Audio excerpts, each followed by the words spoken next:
Hello, my name is Meg Stoios. I am a visual artist who was born and trained on Wurundjeri Woiwurrung country and Bunurong Boonwurrung countries in Melbourne, Australia. And I currently live and work on the land of the Komameri families of the Yugambeh language region, also known as the Gold Coast in Queensland. My visual language built around my painting, drawing, sculptural and installation practice can be described as quite expressive.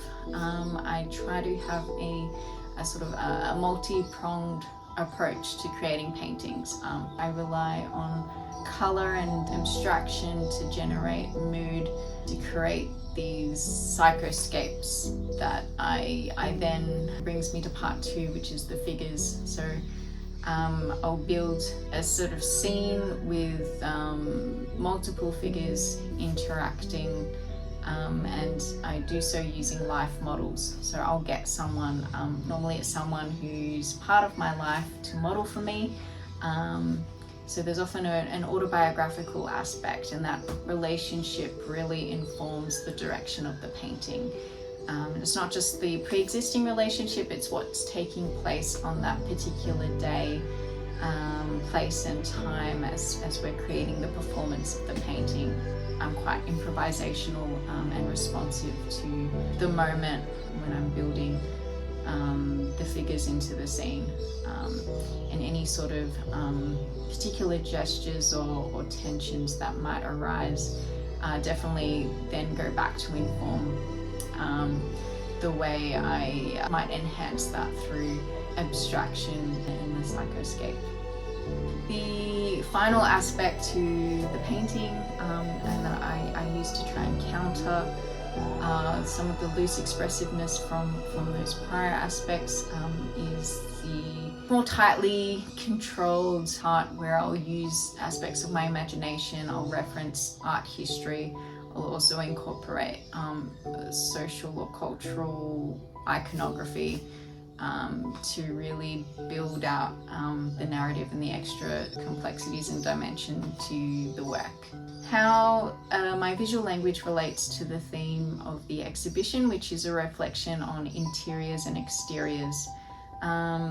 So I think a lot about fields and creating a really deep sense of space in my works that you could enter. Although there's often abstract, surreal elements, I try to keep the sense of space congruent. So in this particular work, I'm depicting an internal desire, the figures to escape, with this external sense of obligation within this family setting. So that's one aspect to the internal and external push and pull. The other aspect to it is elements in the painting that very much ground it in this inside domestic space, like the chair and the table, fruit bowl. It quickly sort of dissipates into this sort of tumultuous, painterly field that becomes a wave with the surfer on it, which is very external, but which then again may be read as the internal contemplation of these figures and what they're thinking about. So yeah, I am very excited to be exhibiting work at Insadong Gallery in Seoul in Korea. I feel that through my work I'm responding to very much sort of Australian identities and Australian social cultural phenomenon. So I'm keen to see how some of the more universal aspects of the narratives I depict are received on an international platform.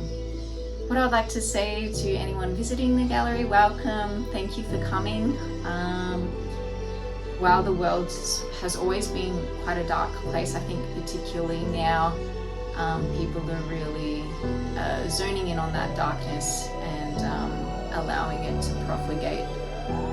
So for me personally, art is a means to contend with both those micro and macro conflicts. And I hope by engaging and sharing art, we can connect and people can come away with something positive through their experience of visiting the gallery.